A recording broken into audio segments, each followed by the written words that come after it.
Welcome back to Hoops HD, everybody. Woohoo! It is Wednesday evening, February 1st. Welcome to February, and it's time for the Under the Radar podcast. I'm your host, Chad Sherwood, a little three-man weave with John Sleek over there, Puppet David Griggs over there, or I guess two men in a puppet weave. I don't know what it is. Wasn't that a movie It's with a puppet weave. uh yeah, Two Men in a Puppet Bunker. That's the movie. No, we're not doing the Two Men in a bunker this year. Puppet. Okay, yeah. I've ruled that out. I'm sitting here watching my cat climb into a space that I had no idea that she could fit into. So this is already This is fascinating podcast. television. You don't get to see the cat. You just get to hear Chad. I don't know how I it. could turn my camera that way. So I don't know why this is called Under the Radar and like why. What I mean, this is what we discussed. Like, why don't we do this on the main show? Talk about Chad's cat. I have no idea. She's probably going to destroy the room here while we do this. But anyhow, we're at Under the Radars. Sleeka, what the heck does it mean to be under the radar? Well, first of all, under the radar this year is going to be all 23 conferences that are not part of the regular multi-bid league. So we're not going to have Power 5 conferences like the Big Ten, the ACC, the SEC, Big 12, or Pac-12. We're not going to have multi-bid leagues like the Big East, the American, the Mountain West, or the West Coast Conference.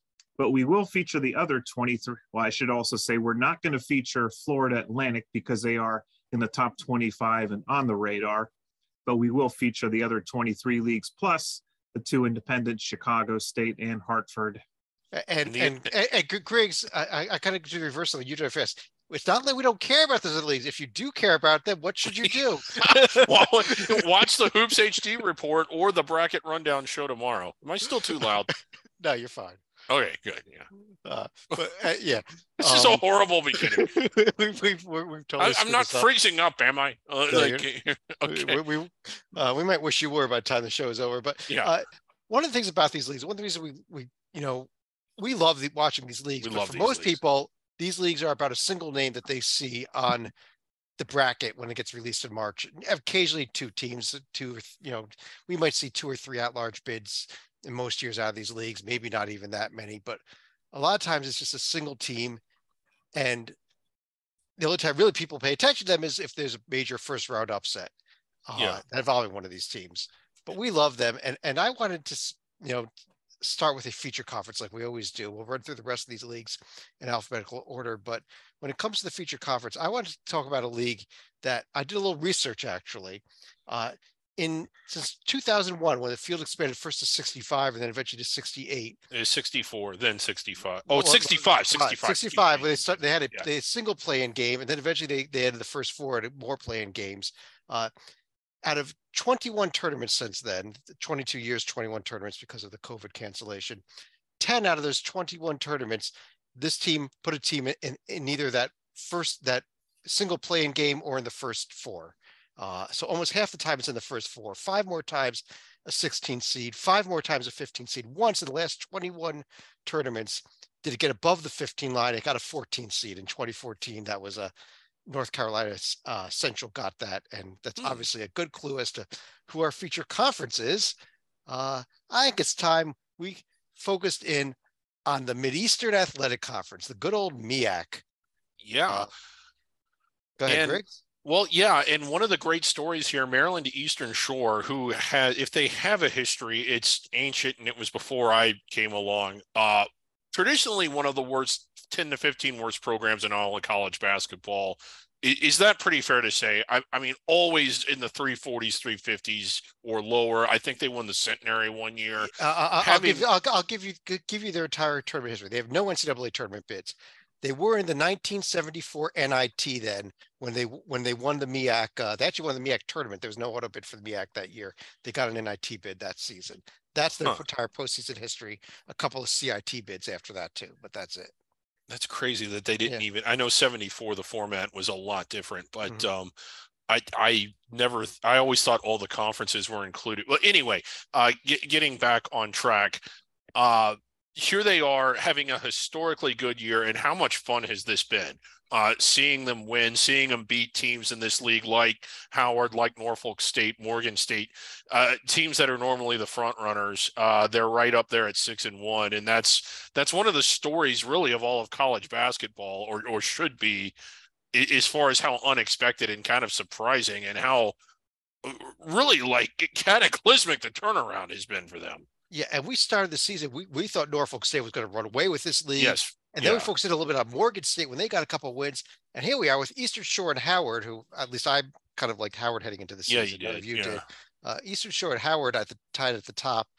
My cat is again in somewhere else that she's never been before. This is very interesting. I wish I could focus it on a whole new dimension under the radar right there. Yeah. But oh wow, things are gonna be destroyed tonight. But yeah, this Eastern Shore team, and I don't know where this conference goes from here. I see probably 5 teams with a real shot at winning this conference, maybe even 6, because I got to focus it on the team that's sitting in 6th place right now. Also, Delaware State 10 days ago had 0 D1 wins. They were a significant contender for our Centenary Award for the worst team in D1. They are on a 3-game winning streak, including 2 of those being on the road, including Monday night at Coppin State. They beat Morgan State over the weekend. Just coming out of nowhere. Yeah, well, they didn't just beat them at home. They also beat them on a buzzer beater with about 2 seconds remaining against Morgan State. Yeah, go ahead, Griggs. I was just going to say, yeah, and you mentioned the parity in this league, and there's a lot of it. Like you can see the top 3 teams separated by just a game. But one of the things you get the sense of is that once you get above the bottom 2, anybody can beat anybody. And how nuts is that tournament going to be? It's not at campus sites. It's in Norfolk, I believe. And the winner will almost assuredly, as you alluded to at the top of the show, be heading to Dayton. Unless a lot of crazy things happen in some of the other conference tournaments with lower seeds. Yeah, if we have teams with losing records win conference tournaments, that could bump the conference, some team that wins the conference regular season title and the tournament here up out of Dayton. But that's what you need to have it happen. Yeah. But it's kind of crazy coming into the year, and really even going in the conference play, we thought there was a team that could get it even as high as the 14 or 15 line. It will roll the 14 line in Norfolk State. We just thought, or I did, that they would roll over this league. I thought they'd go 14-0 and win the conference tournament and maybe get an unusually high seed for a MEAC team.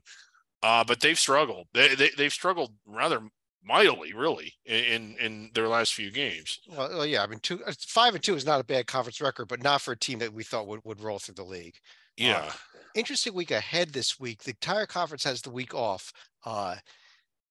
See, Maryland Eastern Shore and Delaware State both have non-conference games here.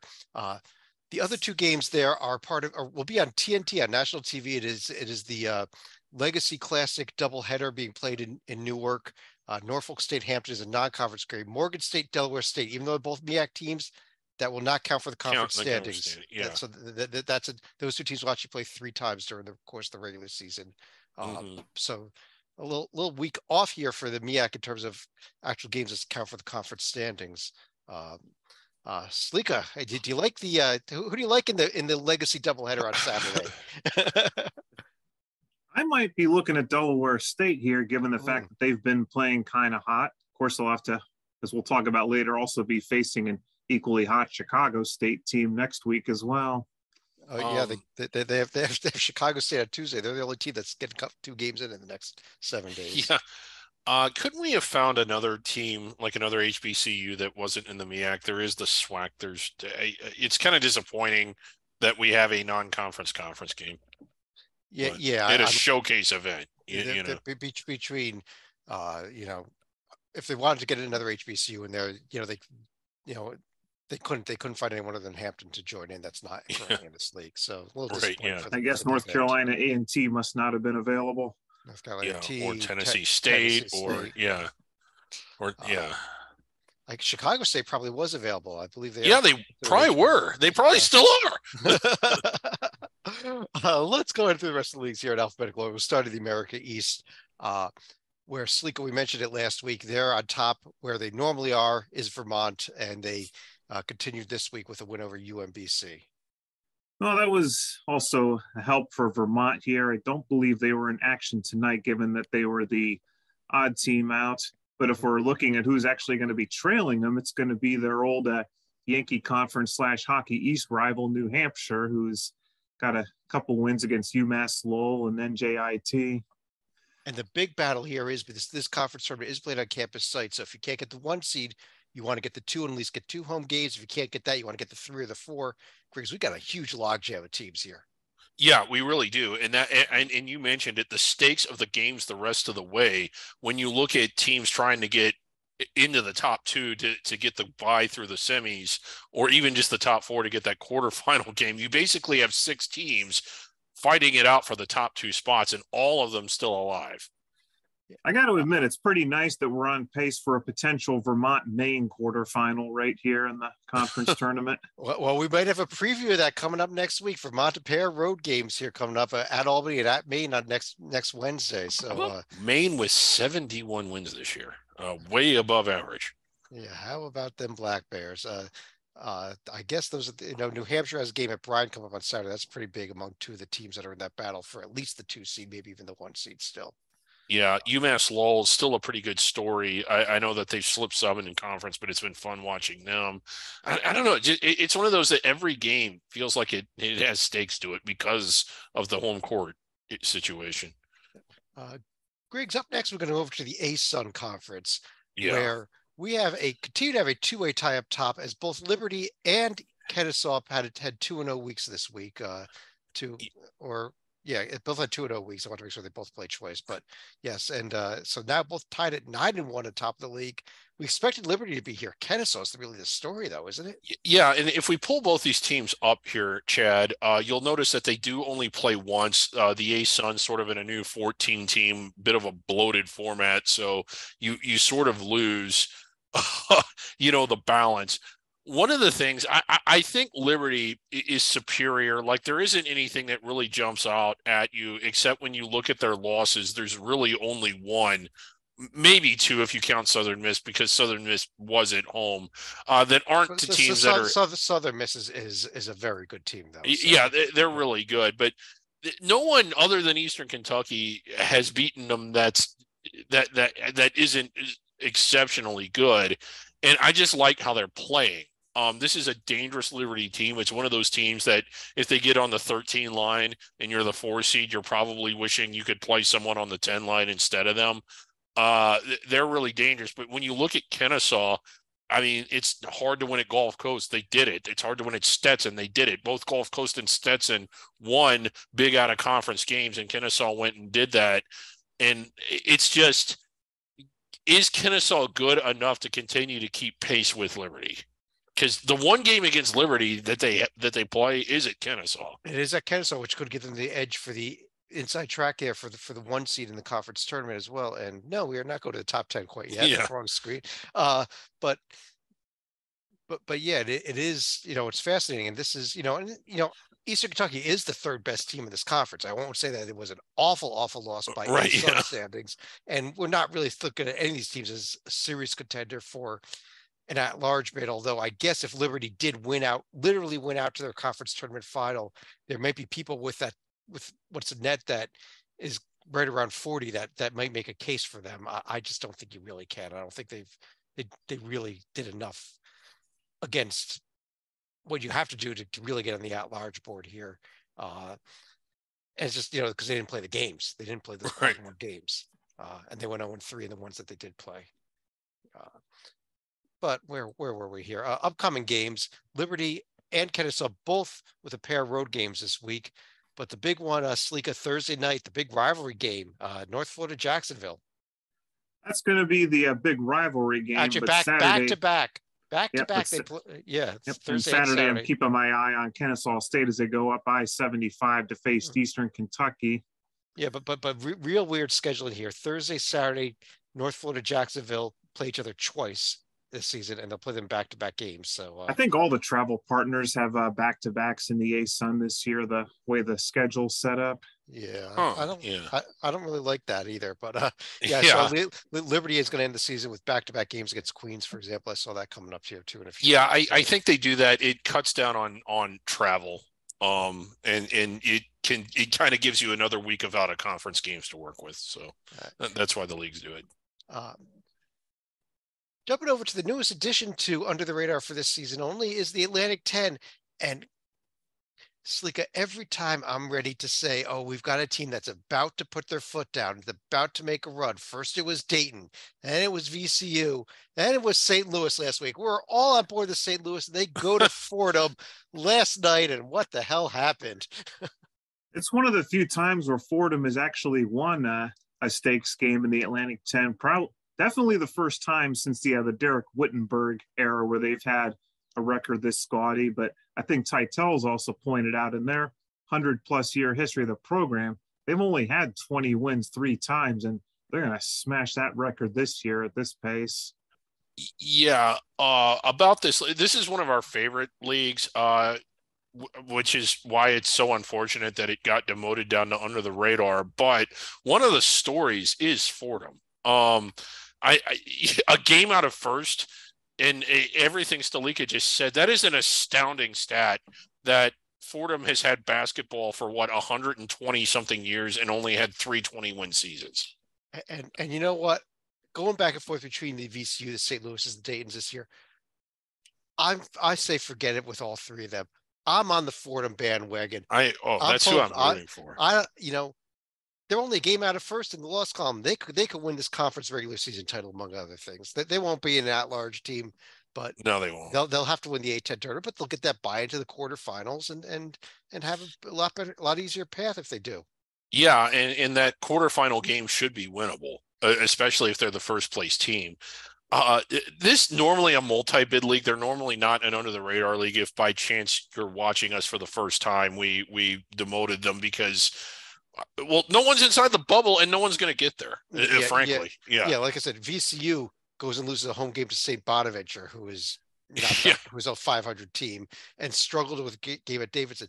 Dayton really should have lost last night at home to Loyola Chicago, which was a god-awful team. Somehow pulled out that game. But it's just been a head scratcher of a league. Here's the upcoming schedule here. Dayton is going to be at the Bonnies and at VCU. VCU is going to be at St. Louis also. And where's Fordham? They're hosting UMass and they should going to Richmond on Sunday. To Richmond. 2-0 week from there. They probably have the easiest schedule of those top 4 teams this week. Yeah, I think they do. The road trip to St. Louis won't be easy. And when is it? VCU. Yeah, and of course, the greatest rivalry in all of sports is in this league. I thought it was this week, but I guess not. It's going to be the following week. Okay, yeah, all right. We'll talk about it next week. Yeah. Yeah, so let's jump over to the Big Sky Conference here, Griggs, where Eastern Washington remains undefeated in conference play. One of only a very small handful of teams in the entire nation that can make that claim. There they go. They beat Idaho State. They beat Weber State this week. Yeah, and I mean they kind of had to sweat out Weber, which is Weber. I had kind of written them off, but then suddenly you look at them 6-3 in the league and nearly beat Eastern Washington. So maybe they've suddenly woken up from whatever nap they were taking. But Eastern Washington, not only atop the league, starting to put distance between them and everybody else. And you just kind of wonder, like, is it a race for second all of a sudden? It really is. Now, this whole entire conference is not played on conference sites. This is a neutral court tournament, so you're just playing for that 1 seed. Yeah. And they changed that format. It used to be at the home court of the first place team, which I kind of liked that. Yeah, it's been quite a few years since that happened, though. Yeah. A pair of road tests this week for Eastern Washington, but at Sacramento State and at Portland State, they should win both, but you never know. I mean, Sacramento State does have some decent metrics at least, so that's something to keep an eye on. That game going on Thursday night. Stalika, over in the Big South Conference, what a game we had tonight in our favorite game, our favorite rivalry. Huge comeback from 19 points down with a buzzer-beating win. Yeah. And yes, Winthrop wins the Winwood Cup round 2. Yeah, I'll admit, because every time I was checking updates, I think Longwood was up by about 15 or 16. Yeah, I turned it over. I made the cardinal sin: never, ever, ever count a team out of the Winwood Cup. It's that intense. You cannot count out a team in a rivalry game, and this is one of the biggest rivalries in the entire nation, I think. Yeah, it is. I mean, it's the Winwood Cup. Huge. Yeah, it's the Winwood Cup. But Stalika, we now have, especially with Longwood falling another game off the pace here, Asheville in first place at 9-1. Half a game behind them. Team we haven't really discussed much at all this season is Radford suddenly. And Radford is a team that's also had an NCAA tournament appearance in recent memory. And I think that was also a win against Liberty that vaulted them into the NCAA tournament a few years back. So yeah, getting a win against the aforementioned Longwood team and also a road win at Upstate and Presbyterian. So they're taking care of their own business. Yeah. Radford on a bit of a hot streak here. And like you said, they were kind of a team that was sort of further down, not really on the front burner, but there they are, right with Asheville. Yep. And conference tournament is played in Charlotte, not on A-Stud is actually at campus sites. I think I got the two tournaments mixed up. Big South is at a neutral site, so which is really disappointing. Yeah, the A-Sun's always been at campus sites. This has been they've gone back and forth with this. I thought the format of playing it on the floor of the first place team was phenomenally good. It added a lot of drama to the season. I think it helped them get their best team into the field. So of course they went away from it. But on the bright side, at least the old Bojangles Coliseum / the classic Charlotte Coliseum got to host the Wynwood Cup for the Big South Championship. Right. Yeah. Last year. Now this year, Asheville, like we said, they've got the lead right now. They are playing tonight. They've got a game against High Point. Is that game is not going final yet, or has it? I thought it had. I thought they won. Oh, no, actually tomorrow. I'm sorry, that's tomorrow night. Today's Wednesday, isn't it? Okay, they're playing tomorrow night against High Point. Then they're at Upstate on Saturday, and they've hosting Winthrop next Wednesday in a game that, with Winthrop coming off the Longwood win. Who knows? That could be an interesting game here. Griggs, Big West Conference. Oh, I love this league. And here we go. UC Santa Barbara. What a game they had last Thursday night going out to Hawaii and winning late night. Yeah, they're 8-1, but they're 8-1 with two of what I think their two hardest games behind them. One is at Hawaii and the other is at Irvine, and they won them both. Now, this is another team that the profile just isn't there. If they win out, I'll probably be arguing for them on our mock committee. I just don't think it's going to get high enough. The best things the best games that they'll be able to win are the two that they won at UC Irvine and at Hawaii, and those are good. Is it good? But I just don't think it's going to be good enough to beat out the rest of the teams on the bubble. Having said that, if this UC Santa Barbara team wins this Big West tournament, I think they're good enough to ruin someone's day in the round of 64. You wish they would have scheduled a little bit harder out of conference. I don't know if they tried to or not. If Rocco were here, he'd be able to tell us because if they tried to get stronger competition or not. But it would have been hard to do worse. Yeah, 350 non-conference. Now, I will note here, the profile, if they do win out, like you said, the profile could look a little bit better. They've got games at UC Riverside and at UC Davis. The cutoff to be a tier 2 win is 135 in the net. Those teams are just barely above that cutoff for a road game. Those two teams pick up their net a few spots. They could be sitting here with 4 tier 2 wins, which will, at first glance, looks a lot better than yeah. But again, I don't know if they can win all those games either. This is beyond Santa Barbara, Salika. You've got Riverside, you've got Irvine, you've got Hawaii, you've even got UC Davis there. I'm sure if they were Mountain West schools, they'd probably be tier 1 and make Joby even more apoplectic. Yeah. Oh man, but this has just been a fun league. This league probably this and the WAC caused me to lose all kinds of sleep. Because you're up late watching it, but the Gauchos have played really well. Santa Barbara gets this week off as they host Cal Poly and they go to Northridge.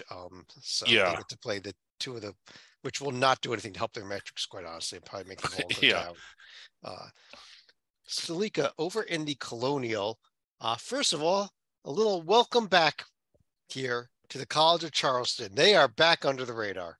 And it is our sincere hope that this is going to be temporary right here. But the reason we have them on back and under the radar is because they lost a tight home game against Hofstra, who's still hanging in the weeds, potentially looking to win a regular season crown themselves in the Colonial. It's going to be up to Hofstra and Towson to post the most serious challenge with Wilmington melting away. Yeah, and this becomes a very serious question here, Griggs. If Charleston's able to win out the rest of this season, which includes a couple road games this week, Delaware and Drexel. They have Towson at home, but it's at home. But if they do slip up in the conference tournament after winning out, does the committee take them? Does the committee take them? I absolutely. I think that if you're a first place team, you're not necessarily. They have a history of if you're a first place team and you're in, I don't think they move you down if you lose in the conference tournament. Will our committee take them? I don't know. We're a little bit more harsh than in that scenario. Well, the question really is do you feel that they'd be deserving of a bid if they win these last how many these last 8 games, 9 games that are on the schedule there? I don't know. And I know that I've always been a champion of under the radar teams. Me personally, I have a hard time. The win against Kent State was good. The win against Virginia Tech's not that hard to beat at home. When I look at this and when I compare them to the teams that are probably going to land around the rest of the bubble, and I ask myself, who did the hardest stuff? This isn't it. But if you're asking me, do I think the real committee will take them if they win out? I think the answer is yes. I think they go in on the first ballot if they win out. Okay. I think if they lose to a team like Hofstra or Towson in the championship game, it's probably a little forgivable. Losing to Delaware or William and Mary, that's not going to be forgivable, I think, to the committee. You don't think so? Those are, especially if they go out early, like in the quarterfinals, because it's not so much that they lost in the quarterfinals as it is they lost to a really, really bad team. The problem is just that once you get below Wilmington, this league is garbage. Well, once you get below Wilmington, Drexel's had a little bit of life, although the Drexel did lose on Saturday in a blowout fashion to Elon, and that was Elon's first D1 win of the season. Although Elon, Rocco told us last week, and I kind of agree with him, this is a team that is actually, I think, is heading in the right direction here. It might get a couple more wins this season and might be looking up in the next couple of years moving ahead. A lot of games on this upcoming schedule here because they're going to play Thursday, Saturday, and Wednesday. But Charleston is at Drexel, at Delaware. Big one tomorrow. And then hosting Wilmington next Wednesday night. And then you see Towson Hofstra is the big one, I guess. Yes, tomorrow night. So again, Charleston, basically if they win out, I think that's enough. If they don't, one of the games they need to win is that last one in the conference tournament. Stalika, Conference USA, we are going to ignore that team in first place. They were discussed in the Hoops HD report Monday night, but what about the rest of the league and what you saw out of it this week? Well, fortunately, we have North Texas and Rice to pick up the slack right here. North Texas has been a team that we've been kind of high on. They're also hanging with Rice, who's going to be a game behind the Mean Green right here. So at this point, we're not talking about them as at large, but we are talking about positioning for the conference tournament behind the curtain. Yeah, Rice having a really good year, but getting blasted on their home floor against UAB over the weekend. And when you watch that game, I know they're not on the screen. We'll get to them in a second. Where the hell has that been all year for UAB? Anyway, back to the teams we're talking about. I'll throw UAB up here as well, because that was my little noise when Stalika mentioned Rice was the way they played against Rice played against UAB lost any faith I had in this Rice team doing anything serious this year. But I think UAB at least finally remembered that they're UAB. Yeah, a lot of talent. No shot in hell at getting selected without the auto bid, but I think they showed finally the level that they're capable of playing at. They have a high ceiling. Look what we have coming up tomorrow night now. With that high ceiling, here they are hosting Florida Atlantic tomorrow night. Huge game. And that's going to be a great game, I think. That even though we're not really supposed to be discussing Florida Atlantic, that is the only game really worth watching. North Texas at Rice on Saturday is kind of the second other two teams near the top of this conference that we could quickly mention. Right. But Griggs, over in the Horizon League, this was our feature league last week, and here we are again, still now with 4 teams tied for first place. Yeah, that Youngstown. So it's still long jams, but how about Youngstown State getting 2 more wins last week? And when you watch this team play, it's one of the things I love is just the atmosphere in there. They're packed. The crowd is rowdy. It's just, there is that fan base out there. I'm used to seeing that building empty, so empty you wonder if they even remembered to unlock the doors to let people in. The team has been so bad. So I mean, nothing against Northern Kentucky, Milwaukee, also a good story, Milwaukee and Cleveland State, but for a program that has absolutely no history whatsoever, it's fun seeing Youngstown State have this kind of success. And you kind of have a soft spot for them. I'm not rooting against the other teams as much as I am rooting for Youngstown because, God, they're fun to watch. Yeah, and the kind of team that snuck up on us, I don't think we even really discussed them much last week, even Sleek, is this Cleveland State team. They kind of came out of nowhere and are now in this first place tie. Well, they've been hiding behind the weeds all year because a lot of their players left Cleveland State when Dennis Gates went to Missouri. So they don't have Anderson Marambo anymore. They don't have Trey Gamillion, but what they've pieced together is they've still managed to get into this four-way tie for first right here. Yeah, I'm really impressed by that. They've got a game at Detroit and a game at Oakland coming up this week. I guess we'll get Milwaukee has the trip to IUPUI and a home game against Green Bay.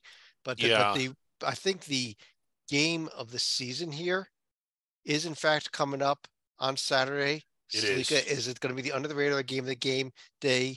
Yes, we have potentially a battle for the Hoops HD Centenary Award.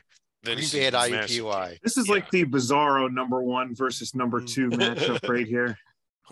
This might be one of the better games of the day. Well, maybe not one of the most well-played games of the day, but a hugely exciting game. Green Bay and IUPUI going after that centenary. And when I look at IUPUI and their centenary credentials, you just look at that Tier 4 loss column. That is beautiful. Yeah, I don't know if the college basketball sickos account follows this podcast, but I'm sure they would love to attend Saturday's game. Yeah, yes. I would say if IUPUI does lose this game on Saturday at home against Green Bay, that might be it. They may clinch the centenary right there, right? Yeah. Especially if you look at they then got to go 4th Street road games after that, so there's not much chance for a win after this one. Yeah. But let's see here, Griggs over in the Ivy League. Cornell and Princeton in the first place tie now, coming off of Princeton's surprising blowout loss to Yale and Cornell's win over Brown this week. Yep. Cornell really kind of having a sweat out Brown. I was a little surprised. I thought they'd run them over and didn't. But how about Yale? Where did that come from? Well, Yale was our team heading into conference play. Yeah. Really has slipped up a few times, but now maybe they are rebounding here. And, if we're going to pick the conference tournament now, we know we can see which 4 teams are there. Surprisingly, neither Harvard nor Brown among that mix. Yeah, this is becoming must-see TV every Friday night because you only 4 teams make the conference tournament. You got to, emphasize that. And when you look at the race for the top 4, 7 of the 8 schools are in it, and every game you feel like this is a pivotal game with conference tournament implications. Well, so it's been a fun year. One thing to note, Princeton is hosting this conference tournament, so regardless of whether they finish 1st, 2nd, 3rd, or 4th, they will have the home court advantage. But huge game coming up here, Stalika. Pair of huge games. On Friday night, we got Cornell at Princeton. On Saturday, we got Yale and Dartmouth. Yep, one's going to be in the 1 and 2 slot, and then you can get the other one in the 3 and 4 slots right here. Then the winners play Sunday for the NCAA bid, right? Oh, wait, wrong way. But Sleeka, let me stick with you. Go jump over to the Metro Atlantic Conference here, where let's just keep letting Iona keep slide down now to 3rd place. I am so disgusted with Iona that I'm going to walk out for a few minutes and change my laundry. So I will be right back. Oh, all right. Sleeka left the podcast. Sleeka was questioned about Iona and got up to leave. This is a first. I just love the lack of professionalism on this. We had Joe Lenardi in his car and he was yelling at traffic one day. My cat has finally settled down. She's asleep on her cat tower over here. So that's okay. At least Griggs, how about Siena? Okay. Well, I mean, it's after what they did to Iona, it's kind of hard to not take them seriously. They didn't just beat them. I mean, they beat them like a drum. And Iona, I think, still has the most talent in the league, but they just haven't come together and looked like an NCAA caliber team really at any point this year. I suppose in the second half when they came back at home to beat Quinnipiac, but they were playing Quinnipiac and they were at home, and you can't help but wonder then why the hell were they down by so much to begin with? Siena is probably the team that I have the most faith in right now. I agree with you completely. I guess, a little bit of surprise might here be this Rider team. We've discussed Siena, Iona, Quinnipiac. We haven't discussed them much. Here they are, though, in second place off of wins at Marist and a win over at Fairfield this past week. Yeah, and you best described it as a surprise. They were absolutely pitiful out of conference, not showing. And I know that sometimes in a league like this, out of conferences can be deceiving. There's a lot of buy games, and typically you're getting bought. But they really didn't show any promise at all. Like the teams we were excited about were Iona and Quinnipiac. And but Rider just on a tear since conference play started. They've got what do they got this week? They go to Manhattan. That's a winnable game. So well, Rider hosts St. Peter's and then goes to Manhattan. Right, Siena's at Manhattan hosting Niagara. Those are the notable games there. Iona hosting Mount St. Mary's and at Fairfield. I don't know if they can win either one of those games. They've got some injuries, but their top 3 or 4 players are healthy, and they are games. And I get, Rick Pitino has been out there on Twitter talking about the injuries, but I don't think it's an excuse. I don't either. Not when you. I still think that these are games that they should be able to win. One of the things about Iona, are they trying to position themselves where they kind of finish 3rd or 4th in the league, and then they win the conference tournament, but end up on the 15 line and then go to the Elite Eight? I mean, could that happen for a league like this? Stalika, you're back, I think.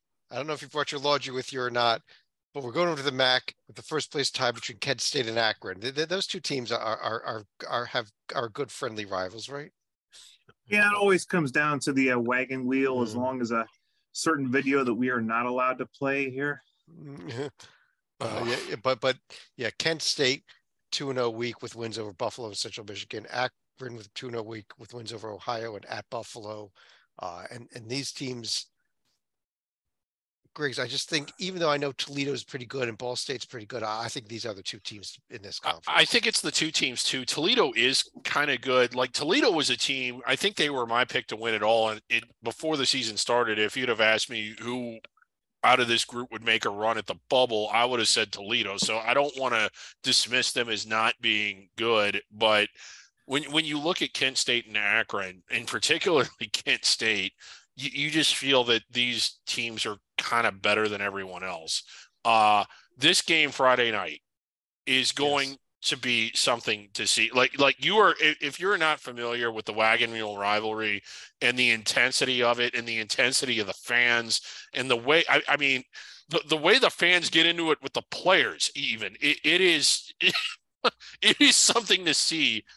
People that have gone to this game who have been to a lot of big time sporting events and rivalries are always sort of like shocked by it.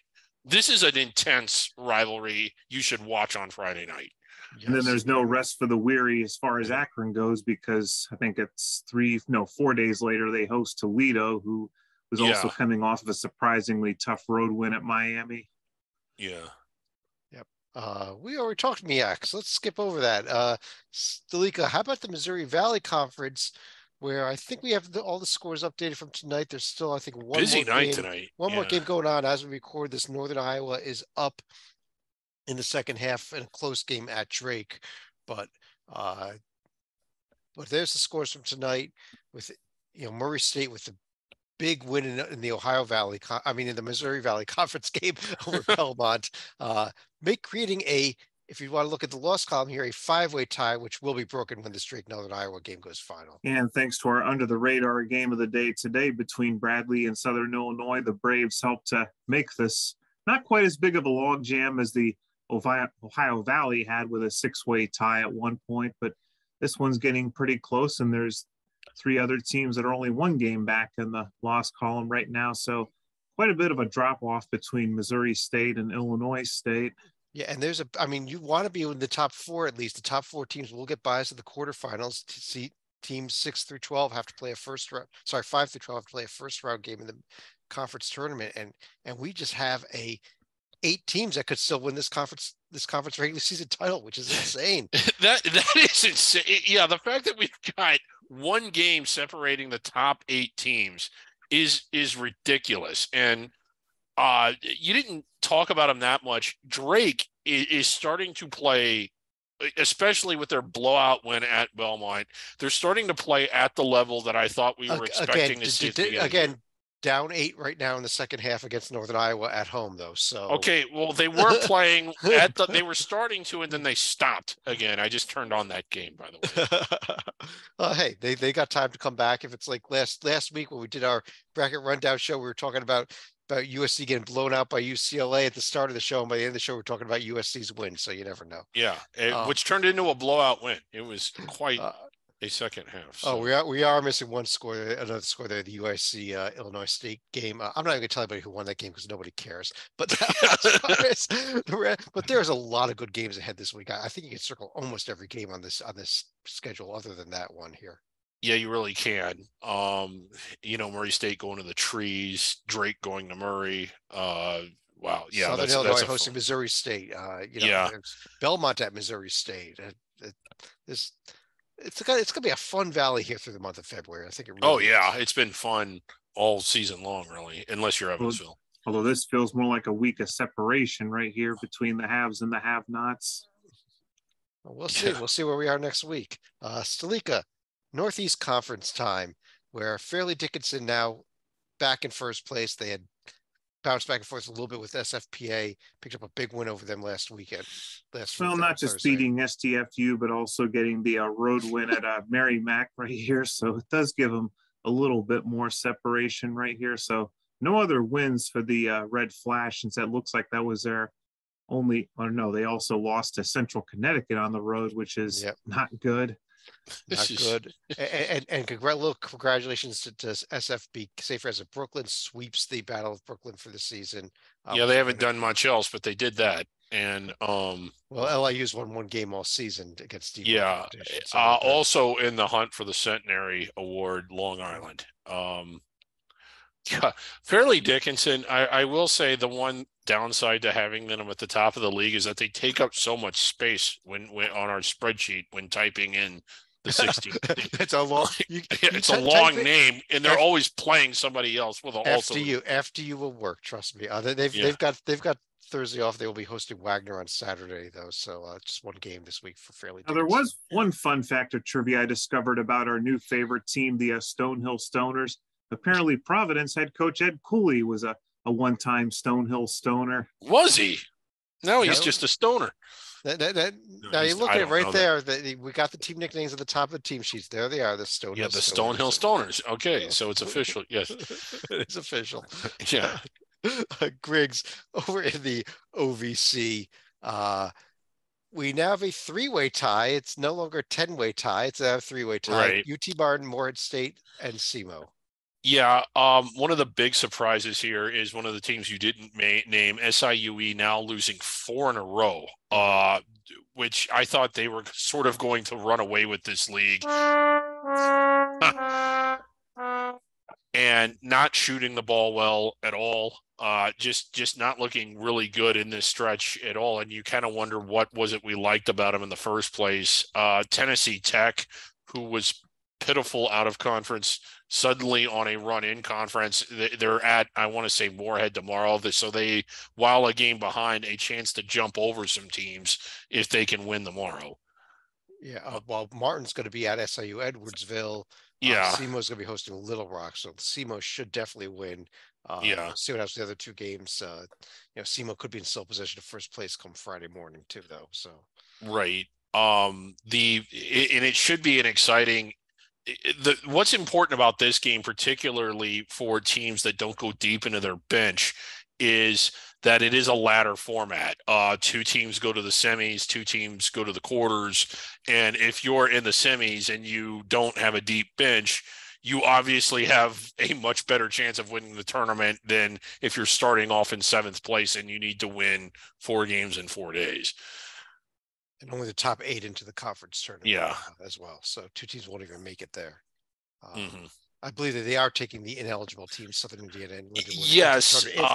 If they make the top 8, which is not looking good for Lindenwood right now. Yeah, Lindenwood probably won't, but Southern Indiana will in the tournament in their home city, not on their court, but in the home city. And is this a good idea or not? Like, I've always been for it until a team that wasn't eligible actually won the tournament. With Bellarmine doing it last year for the Ohio Valley, it does have that signature championship game that for the last 15 years or however long it's been was the first ticket punched.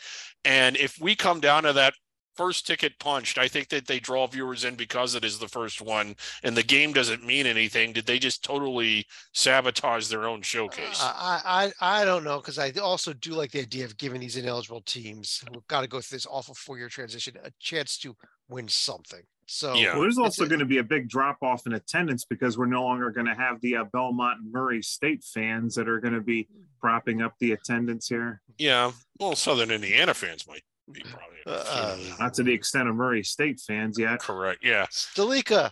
What makes you think Murray State fans aren't going to come, John? Stalika. Colgate Raiders are another team that's also undefeated in league play, now up to 11-0 with wins over Lafayette and Loyola. Although the bigger story may have been tonight, the red-hot Lehigh Mountain Hawks suffer a home loss to Army. Oof. Yeah, Army's been another team that's at least been in the top half of the Patriot League, which we haven't been able to talk about too often. So the Black Knights, they not only get the win at Lehigh, but they also beat Holy Cross at home. So they're only a game back for second place right here. So if Patriot League is all campus sites, at least getting home court to the semifinals is also going to be huge. Yeah. Yeah, and if they can make up that one last game, that Army could definitely be in line for that second place finish here. Coming up this week, Colgate is at American, then hosting Lehigh, so there's a shot for Lehigh to get another loss. Army, if they can pick up wins over Bucknell and home over Loyola, could be in line for that number 2 seed. Yeah, and if Colgate, Chad, something to start talking about the magic number, if they win both games this week, they will have 5 conference games remaining and have a 4-game lead on Lehigh with the tiebreaker. So you're talking about very close to clinching home court if they win both games this week. Wow, that's amazing. We're only at the beginning of February, but that's how. I wish we had Titel here because I need to remember how many conference wins Colgate had between the last couple times Georgetown won games in the Big East. Okay. Griggs, SoCon, we now have 3 teams tied in the loss column. Greensboro half a game back, but Furman, Sanford, and Greensboro all tied up here after Furman with a big road win at Greensboro on Sunday. Yeah, and then Sanford kind of holding on by their fingernails tonight against a Western Carolina team that's okay, but not that good, but getting the win. It is a 3-horse race. Nobody else is really even close to them. And if you ask me who I like the best out of these, it's Furman. I think Sanford is a great story. I'm very impressed with what they've done. I think Greensboro was on a hot streak for a while, and they still are. They've got some winnable games coming up this week, but over the long haul, I think Furman's going to take it home. Right. None of these 3 teams playing each other this week. A couple of road tests in there for these teams, but they're all playing the bottom 7 in the league this week. Yeah, we've got one of our favorite rivalries tomorrow night, VMI at the Citadel, the second half of that, or the second leg of that one. So. Yeah. Definitely worth turning into. Probably the game I'm most excited about is that one. Sleeka Southland Conference, a conference that has been all over the place for the first place team in the last few weeks. Today at least, it's Southeastern Louisiana who had a nice 2-0 week with a pair of wins over New Orleans. Well, Southeastern Louisiana had a pair of wins. Unfortunately, Northwestern State also got a pair of wins. So at least there's not too much separation right there. In fact, I think Corpus Christi also got a pair of wins as well. So at least if we're looking at the top of eligible teams for the Southland, it's still going to be a good tight race right here. And I'll tell you, Griggs, there's another story that's developing here that has nothing to do with the Southland teams themselves. We talked about IUPUI earlier and their chance of winning the Centenary Award. Their lone D1 win was over Texas A&M Commerce. Commerce now in that tie for second place. If Commerce can win the outright regular season title in the Southland Conference, does that disqualify IUPUI? Does that disqualify IUPUI? Because they will have beaten the conference champion, and that's not easy to do. Just something to keep in mind here. Yeah, I don't know. That's one for our committee to kind of hash out there. Northwestern State, I think, showed the most promise out of conference, and then they lost 6 games in a row. It's like they just fell off the face of the earth. Starting to string together wins and win at a good clip again. Do they have the most potential out of everybody that's in this race, even though there's still a game behind SELA? Well, let's see. They got a pair of road games that they should win this week at Houston Christian and at Lamar, while Southeast Louisiana is going to be hosting actually a big game on Saturday, hosting Corpus Christi. So yeah, that is got to pick up these road wins if they do want to win this conference regular season title. There is a ladder format in this conference tournament as well. You want to be one of those top 2 seeds. Yeah. Also, only the top 8 teams make it, which might be good news for everybody. McNeese State hosting the tournament may not even qualify for it. Right, yes. Although I have to admit, for Commerce, winning at Nicholls State would not be an easy thing to do right there. Yes. Stalika, over in the SWAC here, we now have on the strength of their winner on Saturday over Alcorn State, Southern now sole possession of first place. I feel like part of the dream that's hopefully going to be coming true is Southern and Grambling getting closer to a potential 1-2 matchup right here. But yeah, as far as Alcorn State, they did get the win at Grambling, so they're going to have a good hold on second place for the time being, given that they couldn't beat Southern. Yeah, the SWAC has had some crazy moments. Florida A&M in particular winning the conference tournament as the 9th place team and the one year they did it, or whatever it was. Grambling and Southern playing in the championship might be one of the best SWAC moments ever. I think that was Prairie View you were talking about that won it as a 9th place. I don't think Florida A&M's ever won a SWAC title. Okay, they won the MEAC when they were way down. Yeah, Prairie View did it as the 9th year, and then the year Grambling went to the championship game with like 300 RPI, yeah, there's been some. Yeah, I misspelled. It was Prairie View that did it. FAMU did it, just not in this league. Southern's got games at Alabama A&M and Alabama State. They got the tour of Alabama coming up this week. Alcorn, let's see what they're doing. They're hosting Pine Bluff and Mississippi Valley, so they should win. Well, actually, Pine Bluff kind of up there in the standings as well. That might be a little bit of an interesting game. Mm-hmm.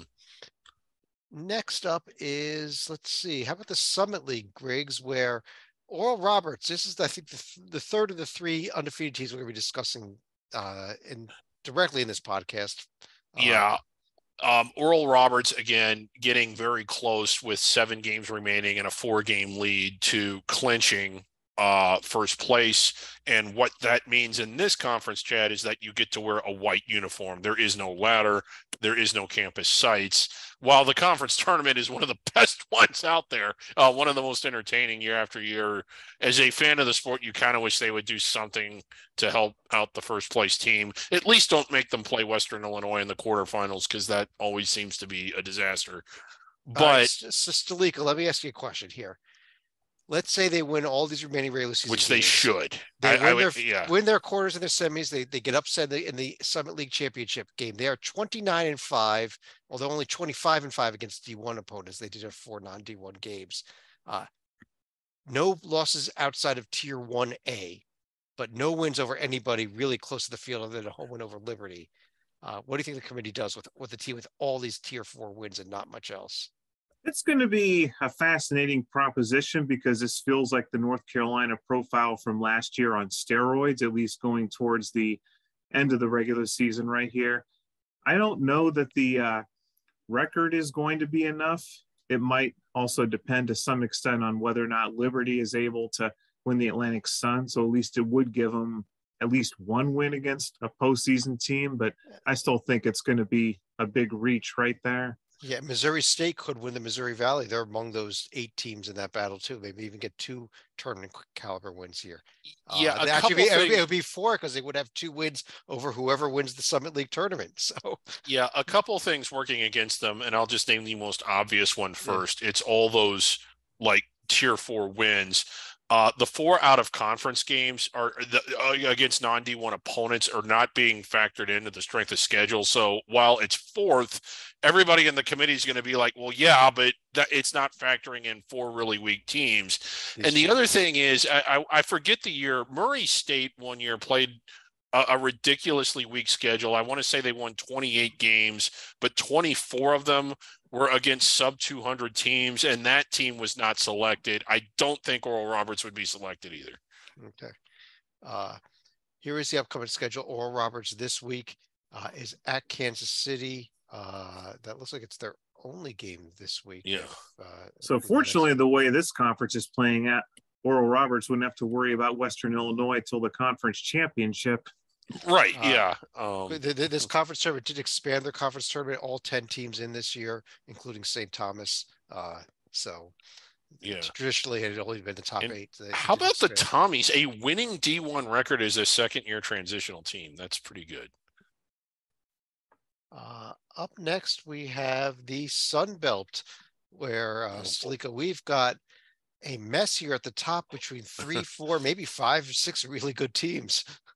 Marshall had the real surprising loss here at home against Louisiana Monroe. So that knocked them out of my under the radar top 10, knocked them out of the first place tie here. So Louisiana, who looked like they might have been a favorite after the exempt tournament season, now they're starting to come back on our own radar here along with Southern Miss. Yeah, Griggs, I really like the Southern Miss team, though. I mean, I don't know. I don't think that they have what it takes to actually get inside the bubble. I just don't, win at Liberty, win at Vanderbilt, and no really bad losses. Even the Northwestern State loss is not horrible, but probably not enough there. But I think it's a very dangerous team. Yeah, I think they had their chances. Like, had they won one of the 2, either at Vegas or at Marshall, and then avoided bad losses, which they pretty much have. You could have made a case for them. Even the Louisiana road loss, had they gotten one of those 3 or 2 of those 3, then I think it's a completely different looking profile. But it wouldn't shock me if they won out. I mean, this is a good team. They've had their moments where they haven't played well, but most of the time that they have. And I think Louisiana is on fire right now too. Yeah, and the game of the week this week in the conference is going to be Saturday. That Louisiana is hosting Marshall, so that's the one to circle, I think. And that's going to be a fun one. And Marshall is all over the place. They have the ability to lose to weak teams, but they also have the ability to beat good ones. So I mean, it wouldn't shock me at all if they went into Louisiana and beat them. Well, you have to also look out for a hot road stand for Apps or home stand for App State with Marshall and James Madison coming. I'm sorry. I think the buzzer got stuck there. Yeah. Griggs, last conference of the day, the WAC, which now has in the loss column a 4-way tie. And I think there's 5 teams here, really, because Sam Houston's got the best net of anybody, and they're a game back in that loss column. Yeah, Sam Houston has the best net by a long shot, largely because of what they did out of conference. And the win at Oklahoma looking a little better right now, that I don't have Bedlam on. I've got 2 other games on. But right now, Oklahoma State is crushing Oklahoma by 18 points. Yeah. Okay, so like the blowout. Yeah.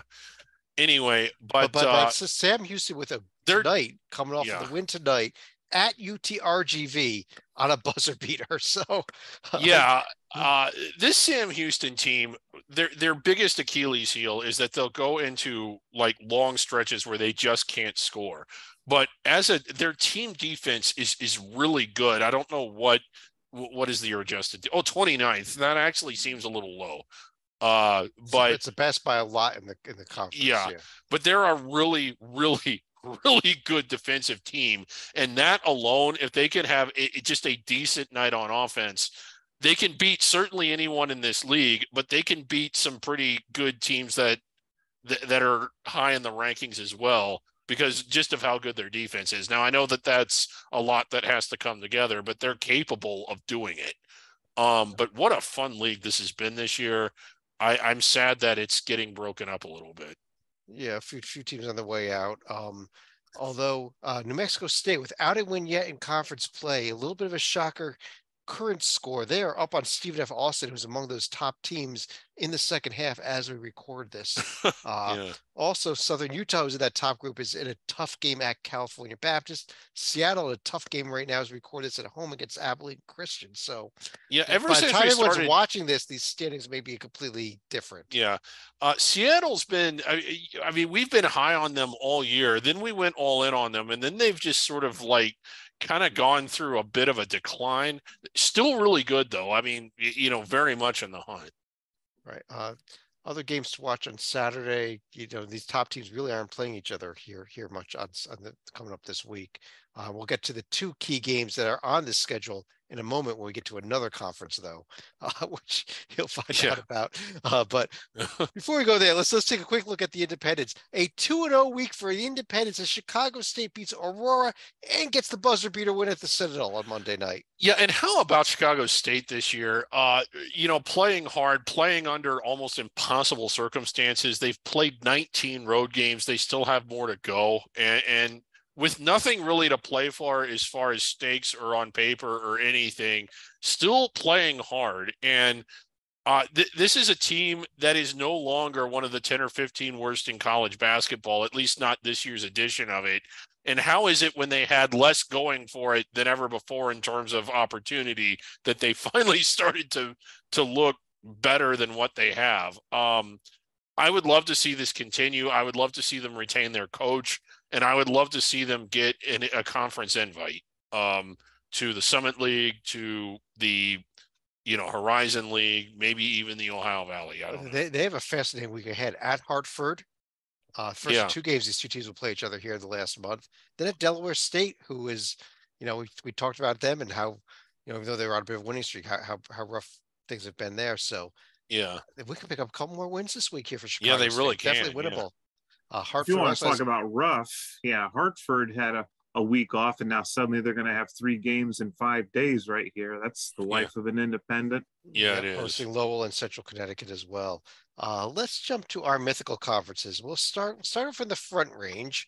Yes. Where Denver still hasn't gotten a game in. The entire conference only picked up 1 win all week, and that was Wyoming's win over Fresno State. So a bad week out of conference for the Front Range. Yeah. But Air Force still leading the way here at 3-0. Yeah, that's pretty crazy that, you would love to see Air Force take this home, one of the armed forces. Here's the upcoming schedule. We have a big Front Range game on Tuesday. Yes, Colorado we do. State at Air Force. Yeah. Should Air Force win that, they'll move one step closer to clinching the Front Range title this year. Yeah. So definitely worth watching that one. Let's go to our news conference, the Back Range. The Back Range. This one kind of got derailed a little bit. Got a little derailed by for some reasons this year. Arizona, they're still with a slight lead in conference play. And I don't know if we have any games coming up this week. No, we've got some Beehive, from Back Range. I was saving that one for last. Let's go to the Beehive. Okay. Because here we've got Southern Utah 1-0 leading the way with over BYU, Utah State, and the like. But coming up this week, we've got a couple of Beehive rivalry games. Oh man, yeah. Beginning Saturday, Southern Utah at Utah Tech, a road game. Wow. And then we also have, I believe, Utah Valley, Utah Tech also. Before that, we have Utah Valley at Utah Tech on Thursday. So big week for Utah Tech with a pair of conference games here. Yeah, and a chance to jump over some teams. Yep, they could move up a few spots, or they could fall all the way down pretty much to the bottom here, depending on what happens this week. Is that everything? I think so. Yeah, that we've done a lot except our top 10. Top 10. The 3 of us voted. Our good friend Rocco Miller from Bracketeer.org, he voted as well. So any strange teams will attribute to him, even if they are his fault. Honorable mentions: teams that did not make the top 10 but got some votes. UC Irvine, Louisiana, Hofstra, Eastern Washington, Drake, and there's Colgate making their first appearance of the year in the top 10. Thanks to me throwing one vote at them. You are undefeated in conference play. I think you need. They are undefeated in conference play. Drake has come back to take the lead as we head into the final 4 minutes. There we go. Southern Illinois is our 10th place team. Okay, first place team out in the Valley. That was before their game today that we all voted, I believe. So yeah, it was. I voted. We'd probably have Irvine in there right now if we had to redo the vote. 9th place, Utah Valley. First place, or part of the WAC logjam. So. Yeah, makes sense. 8th place, we got Sam Houston. Yeah, I was surprised. Team. A couple of you had Sam Houston over Utah Valley. I had it reversed because of the fact that Utah Valley is ahead of them in the standings. And yeah, I think I was one of them just because I think overall they've done a little bit more. Okay. 7th place, we got Liberty. We discussed Liberty just blowing through the sun right now. Yeah, not blowing out of Kennesaw. They're tied for the first. Actually. Yeah. 6th place, we've got North Texas, the second best team in Conference USA, although the best team that we will be discussing in Conference USA. Yeah. So good. Southern Miss climbing the pole. Yep. Up there in the Sun Belt. They with a significant lead over Louisiana, who's the other Sun Belt team that at least got some votes here. Yeah. 4th place, UC Santa Barbara. We love this team out of the Big West. Yeah. Really good year that they're having. In 3rd place, we have Oral Roberts. Also in conference play, dominating the Summit League. Yeah, also dominating it and very close to clinching first place. 2nd place, we have Kent State. Way up there. And I wonder who it could be. Well, it's a little welcome Elon back Phoenix. Here. Yeah. So not only are they back, they're back in first place. Back in first place. Number 1. Yeah. If they can go undefeated this week. Yeah. They may be back off of this field again next week. Yeah, where are they in the polls? They're close, aren't they? 27th. If you okay, all right, yeah. So they could re-enter the top 25 by the end of the year.